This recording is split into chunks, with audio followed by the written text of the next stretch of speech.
COVID ini pandemi biasa atau war tool atau senjata perang. Hal ini merupakan pertanyaan mendasar sehingga jawaban dari pertanyaan tersebut sesungguhnya tercermin dengan tindakan apa yang diambil oleh para pejabat saat ini. Lalu kita bertanya lagi, apa yang terjadi ketika vaksin sudah mencapai 70% populasi yang seharusnya sudah tercapai herd immunity atau kekebalan kelompok. Lalu muncul mutasi strain virus baru lagi. Berdasarkan data kecepatan melakukan vaksinasi COVID Indonesia sudah cepat di tengah gelombang terpaparnya juga tinggi seperti saat ini. Sehingga yang tadinya 250.000 vaksin per hari, Indonesia itu sesungguhnya bisa mencapai herd imunitas dalam 3 tahunan lagi dari sekarang. Saat ini dipercepat berdasarkan informasi bisa 1 juta suntik vaksin per hari. Walau data ini masih diragukan karena kalau satu tenaga kesehatan menyuntik 100 orang per hari maka ada 10.000 nakes yang bekerja. Namun kita anggap informasi ini benar dulu deh. Maka dalam 1,5 tahun lagi atau akhir tahun 2022 herd imunitas tercapai maka kita menang melawan COVID. Pertanyaan liar, apa yang terjadi kalau mutasi lain lagi datang? Lalu kita kejar-kejaran deh dengan vaksin jenis baru lagi. Kalau saat ini kita anggap serangan gelombang kedua, apa yang terjadi kalau ada strain jenis baru yang mungkin bisa membuat gelombang ketiga di tahun depan? Melihat cara penanganan pemerintah atas COVID yang merupakan virus import dan PCR antigen juga produk import kebanyakan dan masker juga terbanyak barang import, bahkan disuruh 2 lapis lagi sekarang. Lalu vaksin juga produk import. Ini kita tidak boleh berlama-lama seperti ini. Apa nggak kita balik aja sebaiknya? Inilah masa di mana produk lokal, misalnya masker, harusnya merupakan 90%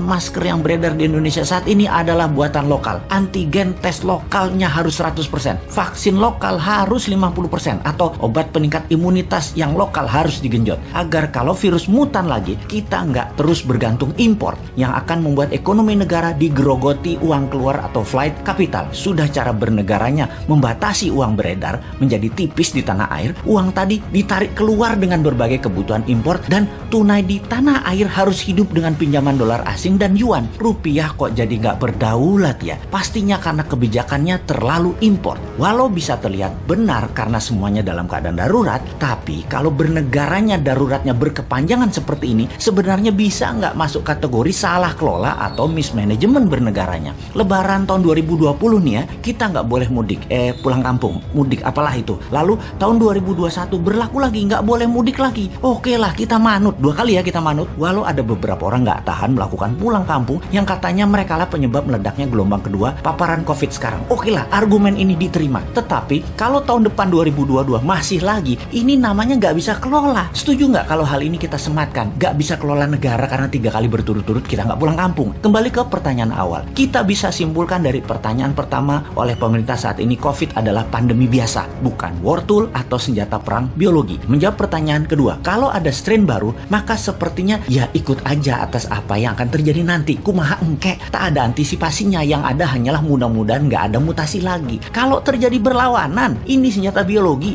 dan tren baru, mutasi baru lagi yang membuat harus vaksin baru lagi. Kita tergopoh-gopoh lagi. Solusinya pasti tinggal bangun narasi, bayar pasukan buzzer, dan pasukan buzzer bekerja keras lagi. Nah, di posisi begini kasihan mereka yang mau jadi presiden tahun 2024 sementara mereka dalam posisi menjabat yang ternyata salah semua pengelolaan pandemi dan ekonominya. Pasti kena imbas negatifnya mereka karena mereka juga bagian dari ketidaktepatan kelola pemerintah pusat dan daerah. Karena yang digadang-gadang tahun 2024 kebanyakan pejabat incumbent. Di sini enaknya jadi yang bukan pejabat tetapi selalu memberikan solusi. Bahkan bukan hanya solusi, tapi saran yang dikerjakan walau dengan skala tanpa fasilitas. Bisa jadi kuda hitam nggak di tahun 2024 kira-kira dia itu? Tapi mudah-mudahan prediksi ini salah. Ekonomi membaik, COVID teratasi tahun ini. Amin. Cuman takut aja prediksi ini benar. Masa tinggal bosman tahun 2024? Ya nggak mungkin toh.